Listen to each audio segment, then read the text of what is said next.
Sebuah mobil truk menabrak sepeda motor saat menerobos lampu merah di Kabupaten Bekasi, Jawa Barat.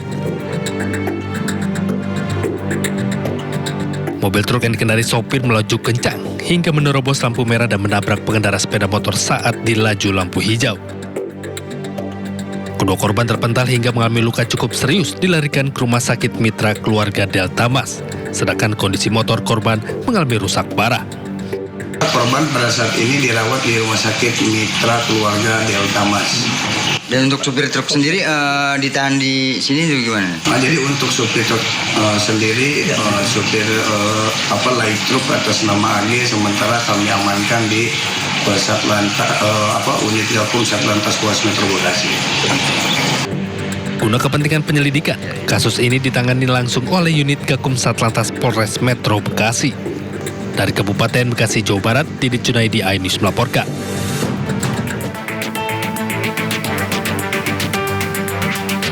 Asap tebal membumbung tinggi dari gunungan sampah yang terbakar di TPA Jatiwaringin, Kecamatan Mau, Kabupaten Tangerang, Banten. Tebalnya asap membuat aktivitas pekerja dan pemrosesan sampah dihentikan sementara. Aktivitas jumlah warga yang bermukim tak jauh dari area TPA Jatiwaringin juga terganggu. 9 unit mobil damkar dikerahkan untuk memadamkan dan melokalisir api agar tidak semakin meluas. Sedikitnya luas gunungan sampah yang terbakar mencapai 2 hektar. Diduga peristiwa ini terjadi akibat cuaca panas.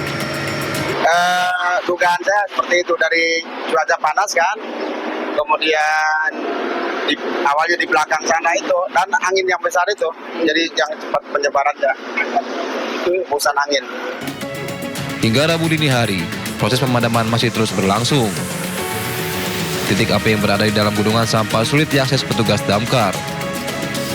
Pemerintah Kabupaten Tangerang rencananya akan mengerahkan helikopter BNPB untuk upaya pemadaman. Selain itu, warga di sekitar TPA Jatiwaringin juga akan segera dievakuasi. Dari Kabupaten Tangerang, Banten, Aimarani, iNews melaporkan.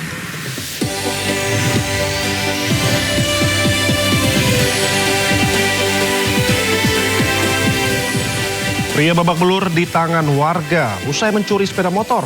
Pelaku berdalih butuh uang untuk kebutuhan anak sekolah.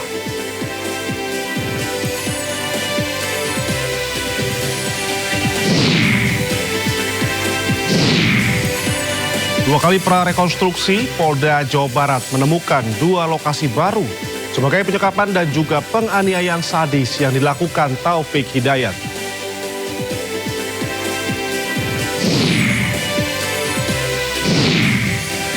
Atap bangunan bimbingan belajar di Lahore, Pakistan ambruk. Dalam insiden ini, 14 anak tewas.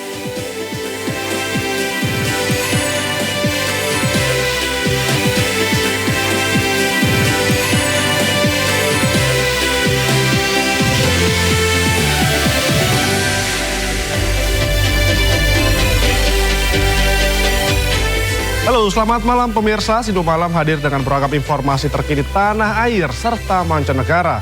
Bersama saya Indra Setia Budi, inilah Sindo Malam selengkapnya.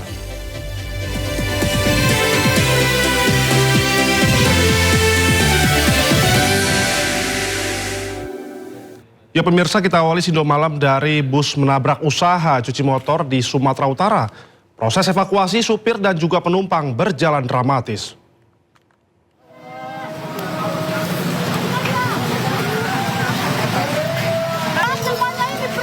Satu unit bus penumpang menabrak usaha cuci motor di Jalan Lintas Pulau Maria, Asahan, Sumatera Utara. Tabrakan ini mengakibatkan bus terbalik dan rusak berat. Evakuasi berlangsung dramatis karena 8 penumpang terjepit sedangkan supir terlempar keluar bus. Kecelakaan terjadi saat bus melaju kencang dari arah Rantau Prapat menuju Siantar. Diduga sopir kehilangan kendali akibat kondisi jalan yang licin karena hujan. Sopir bus yang mengalami luka berat dirujuk ke Rumah Sakit Siantar, sedangkan penumpang luka-luka dirujuk ke Rumah Sakit Kisaran. Kasus kecelakaan kini ditangani unit Gakum Satlantas Polres Asahan. Dari Asahan, Sumatera Utara, Ulil Amri, iNews melaporkan. Sementara itu pemirsa, warung ayam geprek hancur usai ditabrak mobil di Denpasar, Bali. 2 karyawan terluka terkena minyak panas. Kecelakaan tunggal berawal saat mobil lepas kendali dan membanting setir ke kiri. Pengemudi mobil kaget saat membuka jendela mobil karena mencium aroma kurang sedap di dalam mobil.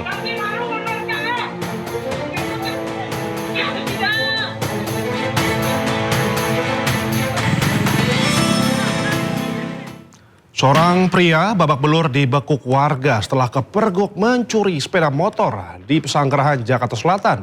Sementara di Johar Baru, Jakarta Pusat, seorang wanita berteriak histeris usai ponselnya dijamret. Warga membekuk seorang pelaku pencurian motor di kawasan Pesanggerahan, Jakarta Selatan. Bahkan warga sempat melampiaskan emosinya hingga pelaku babak belur. Pelaku ditangkap setelah terpergok mendorong motor curian hingga warga menemukan obeng yang digunakan untuk membobol kunci kontak. Beruntung polisi segera ke lokasi dan menggelandangnya ke Polsek Pesanggerahan untuk proses hukum. Hasil pemeriksaan, pelaku mengaku 2 kali mencuri motor dalam 1 bulan dan berencana menjualnya secara COD seharga Rp3 juta per unit. Ia berdalih nekat mencuri akibat terdesak kebutuhan ekonomi membiayai sekolah anak pada tahun ajaran baru. Sementara itu di kawasan Jalan Tanah Tinggi 4, Johar Baru, Jakarta Pusat, aksi penjamretan terekam CCTV menimpa seorang wanita yang tengah memainkan ponsel di atas motor. Pelaku yang datang dari arah belakang secepat kilat menggasak ponsel hanya dalam hitungan detik. Korban yang terkejut sempat mengejar sambil berteriak meminta pertolongan, namun sayang pelaku sudah kabur ke arah Senen. Warga mengaku kawasan tempat mereka tinggal memang rawan akan aksi penjamretan. Bahkan dalam sepekan terakhir sudah 2 kali kejadian serupa dan terjadi saat sore dan malam hari. Dari Jakarta, tim Liputan iNews melaporkan. Lagi-lagi warga juga meluapkan kepada pencuri yang tertangkap basah mencuri tabung LPG di rumah warga di wilayah Cengkareng, Jakarta Barat. Pelaku berjumlah 2 orang, 1 diantaranya berhasil kabur.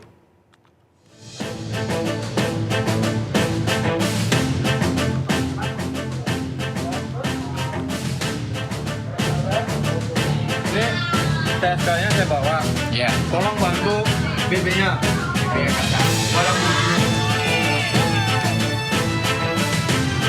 Ya pemirsa, warga melampiaskan kemarahan pada seorang pria yang mencuri.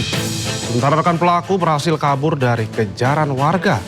Meredam amarah warga, pelaku diamankan polisi ke Mapolsek Cengkareng.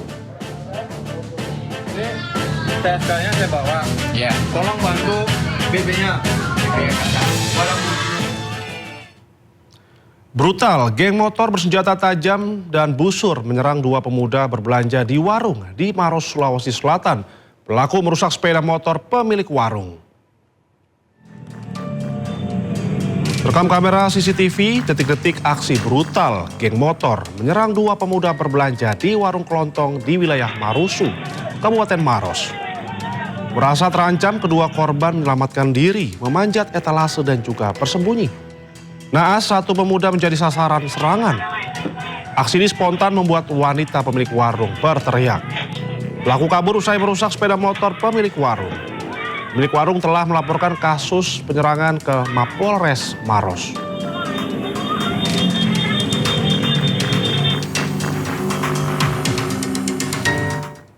Sementara itu pemirsa, polisi berhasil menangkap pelaku pelemparan bom molotov di kawasan Rawabadak Selatan, Koja, Jakarta Utara. 2 pelaku ditangkap beserta barang bukti rekaman CCTV.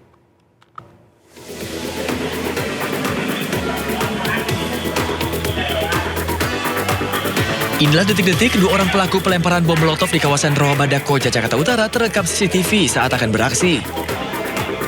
2 orang pelaku terlihat menunggu korban yang hendak lewat sambil membawa bom molotov. Saat korban lewat, pelaku pun melemparkan bom molotov hingga korban mengalami luka bakar di kaki.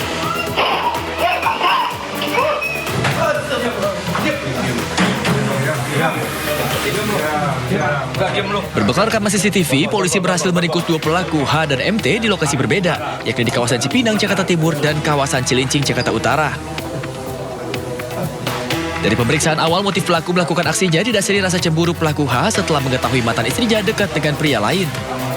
Hingga pelaku H mengajak pelaku MT dan seorang lainnya berinisial D untuk melakukan penyerangan. 3 orang sebagai tersangka dan juga 2 orang di sini, 2 dari 3 tersangka tersebut sudah berhasil kami amankan, yaitu tersangka berinisial H dan MT, yang dimana peranannya tersangka berinisial H ini yang bersangkutan membuat dan juga melemparkan bom molotov tadi ke arah korban dan juga melakukan penganiayaan ke korban lainnya. Kini kedua pelaku terancam 9 tahun kurungan penjara, sedangkan pelaku berinisial D masih dalam pengejaran petugas. Dari Jakarta, Sofyan Firdaus, iNews melaporkan. Ya pemirsa, Polda Jawa Barat telah melaksanakan 2 kali prarekonstruksi kasus penyekapan dan juga penganiayaan sadis yang dilakukan Taufik Hidayat. Polisi berhasil menemukan 2 lokasi baru, lokasi penganiayaan kekasih Taufik.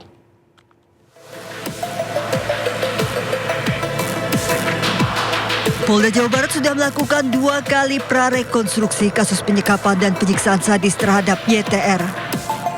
Dari investigasi dan olah TKP dalam prarekonstruksi, polisi menemukan 2 tempat kejadian perkara terbaru. Total TKP kini menjadi 4 lokasi. Lokasi terbaru ini juga merupakan tempat indekos pelaku di Cisaru, Bandung, Jawa Barat. Polisi juga menemukan barang bukti baru dari TKP terbaru ini. 25 orang saksi termasuk korban YTR sudah diperiksa. Polisi juga masih menunggu hasil tes psikologi pelaku yang hingga saat ini belum keluar. Ada kan dari 2 TKP yang ditemukan 1 sih barang bukti. Kemarin kita kebetulan saya mimpin langsung untuk pemantapan dan ketemulah TKP baru. Dan barang bukti sudah kita susulkan langsung ke Jakarta. Polisi akan menggelar rekonstruksi Kamis 2 Juli di Mapolda Jawa Barat. Polda Jawa Barat terus mengimbau masyarakat yang merasa pernah menjadi korban Taufik Hidayat agar segera melapor. Apabila ditemukan korban lain dapat menjadi faktor yang memberatkan tersangka. Penyidik juga masih mendalami kemungkinan adanya pihak lain yang membantu tersangka melarikan diri atau menyembunyikan korban. Dari Bandung, Jawa Barat, Yuan Pangestu, iNews melaporkan. Sementara itu pemirsa, tim medis RSHS Bandung masih fokus menyembuhkan infeksi pada YTR, korban penyekapan Taufik Hidayat. Terdapat fakta baru, Taufik Hidayat sebelumnya beberapa kali berusaha menemui Dedi Mulyadi untuk menyerahkan diri sebelum ditangkap.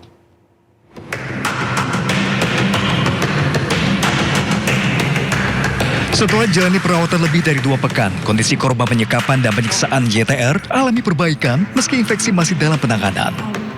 Oleh sebab itu, tindakan operasi rekonstruksi belum bisa dilakukan. Pihak RSHS juga menjelaskan terkait isu adanya pembusukan di bagian kepala korban. Rumah Sakit Hasan Sadikin Bandung menyebutkan infeksi yang terlalu lama dapat menyebabkan sepsis, yaitu kondisi darurat medis yang mengancam jiwa.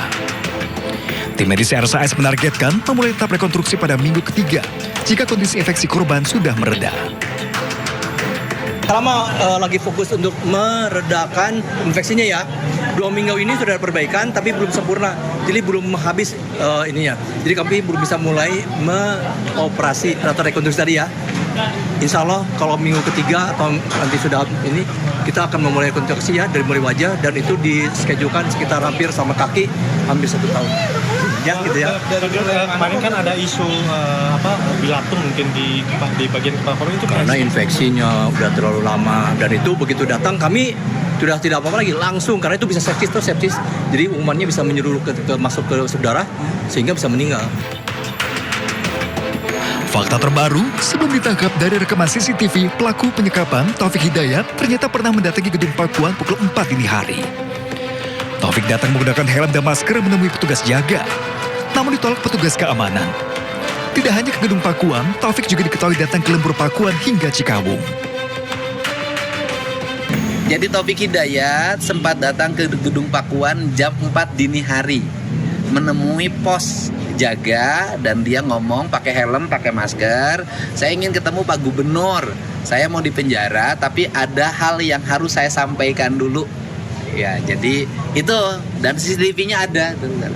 Jadi memang dia mencari dan dia juga berusaha untuk datang ke lembur Pakuan sampai di Cikawung yang nganternya nggak berani karena takut di jalan dilihat oleh orang, ketahuan sama orang, digebukin.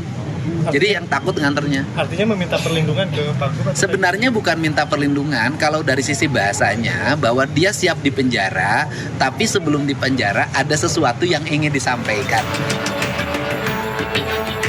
Taufik Hidayat saat ini telah ditangkap Polda Jabar atas kasus penyekapan dan penganiayaan selama 3 tahun. Sementara kondisi dari korban di RSAS masih menjalani pemulihan. Dari Bandung, Jawa Barat, Ervan David, iNews melaporkan. Kita ke informasi lainnya pemirsa, polisi akan segera memanggil 3 oknum anggota DPRD yang diduga mengintimidasi Dr. Ica saat menangani pasien korban gigitan ular. Sejumlah saksi dari pihak rumah sakit telah dimintai keterangan.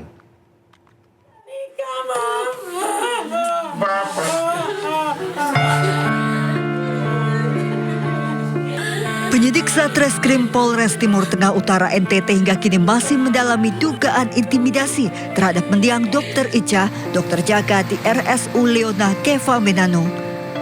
Sejumlah saksi dari rumah sakit, tenaga kesehatan maupun pihak yang mengetahui kejadian tersebut telah dimintai keterangan oleh penyidik. Polisi menegaskan penanganan kasus akan dilakukan secara transparan. Penyidik akan segera memanggil 3 oknum anggota DPRD untuk dimintai keterangan terkait dugaan intimidasi hingga membuat Dr. Ica mengakhiri hidupnya. Terkait saksi-saksi, kami sudah memeriksa beberapa orang yang ada ketika peristiwa itu terjadi. Kedepannya kami juga akan memanggil ketiga anggota dewan tersebut untuk kami minta klarifikasi.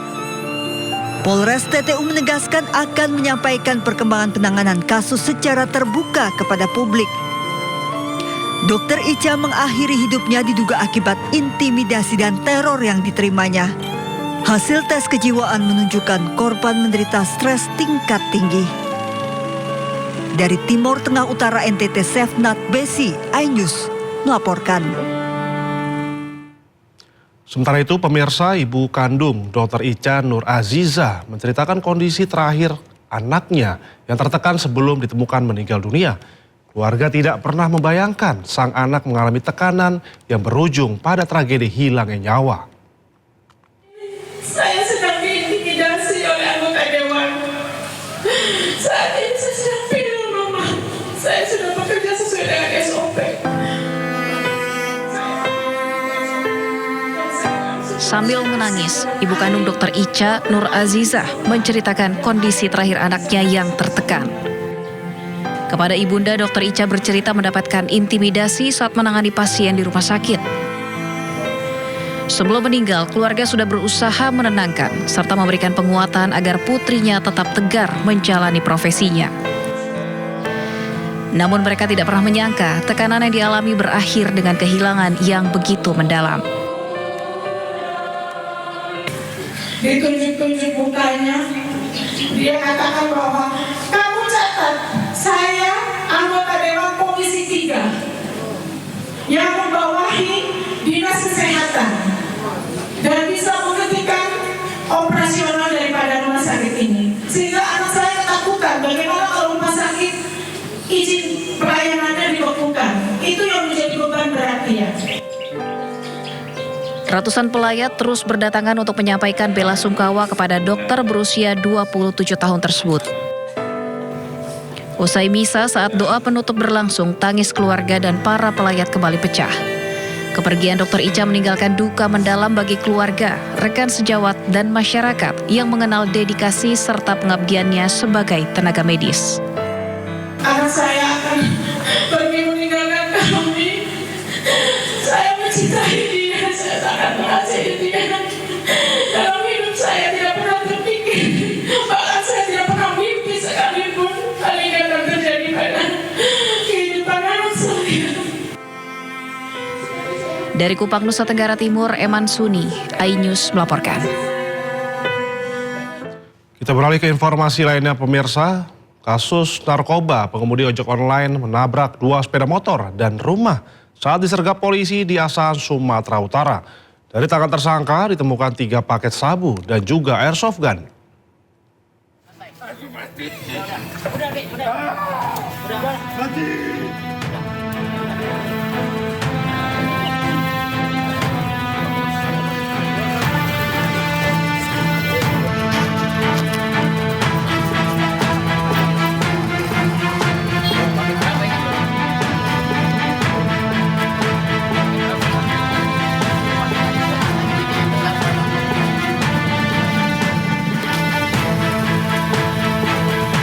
Ya pemirsa, seorang driver ojek online, mobil ini meronta-ronta saat dibekuk tim unit Reskrim Polsek Kota Kisaran Timur di Jalan Tower Asahan, Sumatera Utara. Pelaku bahkan sempat melawan petugas dengan memukul anggota yang bertugas saat disergap. Pelaku yang sempat melarikan diri berhasil diringkus setelah mobilnya menabrak rumah dan juga 2 motor milik warga. Dari tersangka ditemukan 3 paket sabu, timbangan digital, plastik klip sabu, dan juga 1 pucuk airsoft gun.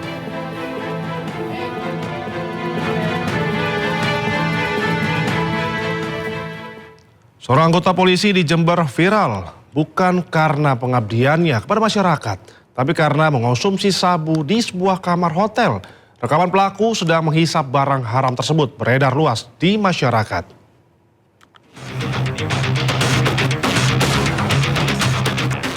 Video seorang pria sedang asyik menghisap narkoba jenis sabu di sebuah hotel viral di masyarakat. Belakangan diketahui pria ini adalah salah satu anggota Polsek Jenggawah, Jember. Video itu diduga direkam oleh teman wanita pelaku. Beragam reaksi kemudian muncul di tengah masyarakat karena sebagai aparat penegak hukum, pelaku justru melanggar hukum. Pihak Polres Jember mengakui pria dalam video itu adalah anggota mereka. Video yang beredar merupakan rekaman lama yakni terjadi pada bulan Maret 2026 lalu. Polres Jember telah menindak tegas pelaku setelah hasil tes urin menunjukkan yang bersangkutan positif mengonsumsi narkotika. Tidak hanya itu, pelaku juga telah dijatuhi sanksi tegas berupa demosi selama 2 tahun serta penempatan di tempat khusus selama 3 bulan. Dari Jember, Jawa Timur, Bambang Sugiarto, iNews melaporkan. Polisi berhasil menggagalkan penyelundupan 325 kg sabu. Narkoba berasal dari jaringan internasional Thailand Indonesia. Bareskrim Polri bersama Satgas NIC, Bea Cukai, Kanwil Aceh dan juga Lok Sumawe menggagalkan penyelundupan sebanyak 325 kg sabu di Pantai Belang Mangat, Lok Sumawe, Aceh.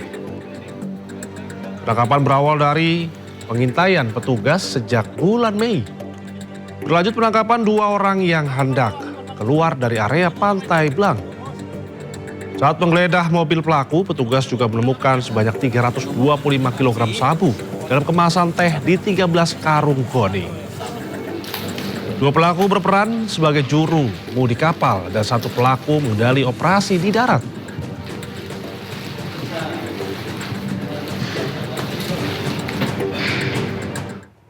Ya pemirsa, atraksi menantang personil Polri meriahkan hari ulang tahun Bayangkara ke-80 di lapangan Brimob Cikeas, Kabupaten Bogor, Jawa Barat. Ucapkan Dirgahayu Bayangkara ke-80. Polri presisi untuk masyarakat. Ucapan selamat hari ulang tahun Bayangkara ke-80 menggema dari anggota Polri penerjun payung di udara. Ucapan itu langsung disampaikan kepada Presiden Prabowo yang turut hadir di lapangan Satlat Brimob Polri Cikeas, Jawa Barat. Suasana semakin meriah dengan deretan atraksi taktis yang diperagakan ribuan anggota Polri.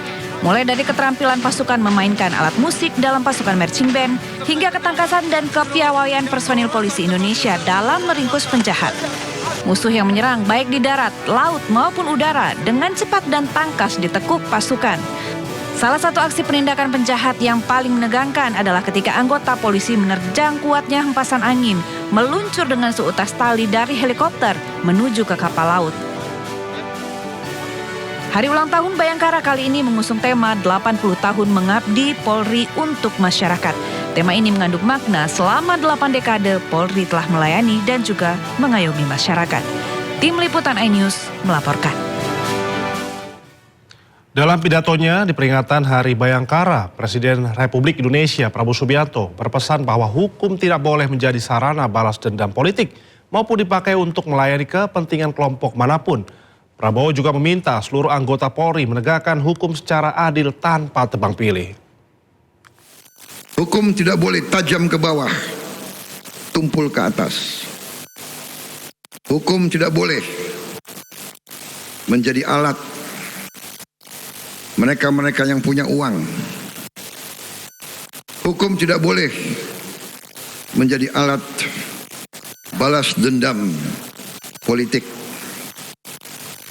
Hukum tidak boleh digunakan untuk kepentingan satu kelompok manapun. Tidak boleh ada kriminalisasi. Tidak boleh ada penyalahgunaan wewenang. Dan tidak boleh ada siapapun yang kebal.